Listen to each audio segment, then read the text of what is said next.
कर प्रस्तावों के संबंध में परंपरा के अनुरूप मैं कराधान के संबंध में किसी भी बदलाव का प्रस्ताव नहीं कर रही हूं और प्रत्यक्ष कर तथा आयात शुल्कों सहित अप्रत्यक्ष करों के संबंध में कर दरें यथावत बनाए रखने का प्रस्ताव कर रही हूं। तथापि स्टार्टअप और सॉवरेन संपदा या पेंशन फंड द्वारा किए गए निवेशों के लिए कुछ कर लाभ तथा कुछ आईएफएससी यूनिटों की कतिपय आय पर कर छूट की समय सीमा 31/3/2024 को समाप्त हो रही है। कराधान में निरंतरता बनाए रखने के लिए मैं समय सीमा की इस तारीख को 31/3/2025 तक बढ़ाने का प्रस्ताव करती हूँ। इसके अतिरिक्त जीवन की सुगमता और व्यापारिक सुगमता में सुधार करने की सरकार की परिकल्पना के अनुरूप मैं करदाता सेवाओं में सुधार हेतु एक घोषणा करना चाहती हूँ।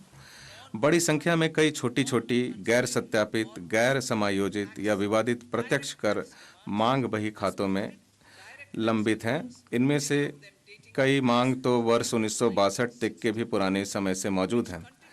इनके कारण ईमानदार करदाताओं को परेशानी होती है तथा बाद के वर्षों में रिफंड जारी करने की प्रक्रिया में भी बाधा आती है। माननीय अध्यक्ष महोदय, मैं वित्तीय वर्ष 2009-10 तक की अवधि से संबंधित 25,000 रुपये तक तथा वित्तीय वर्ष 2010 से 11 से वर्ष 2014-15 से संबंधित 10,000 रुपये तक की ऐसी बकाया प्रत्यक्ष कर मांगों को वापस लेने का प्रस्ताव करती हूं। इससे लगभग 1 करोड़ करदाताओं के लाभान्वित होने की अपेक्षा है।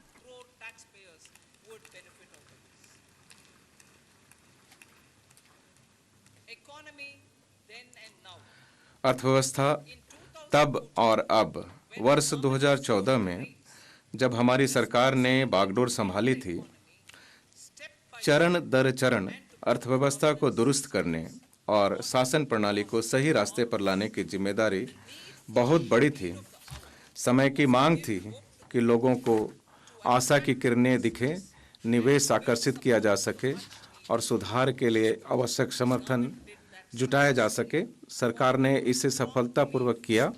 राष्ट्र प्रथम के मजबूत विश्वास के साथ इसे सफलतापूर्वक हासिल किया।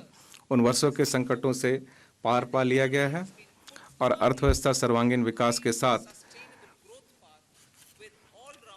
उच्च संधारणीय समृद्धि पथ पर बढ़ चली है। अब यह देखना उपयुक्त होगा कि तब वर्ष 2014 तक हम कहाँ थे और अब कहाँ हैं। मैं इसको दोहराना चाहूँगी। अब यह देखना उपयुक्त होगा कि तब वर्ष 2014 तक हम कहाँ थे और अब कहाँ हैं, केवल इसलिए कि उन वर्षों के कुप्रबंधन से सबको सीखा जा सके। इस संदर्भ में सरकार सदन के पटल पर एक श्वेत पत्र प्रस्तुत करेगी।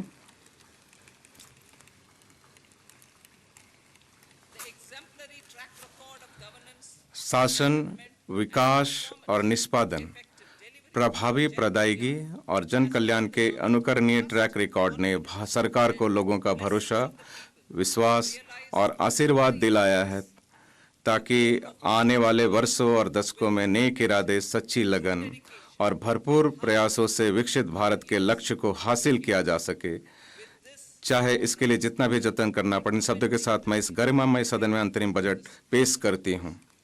जय हिंद।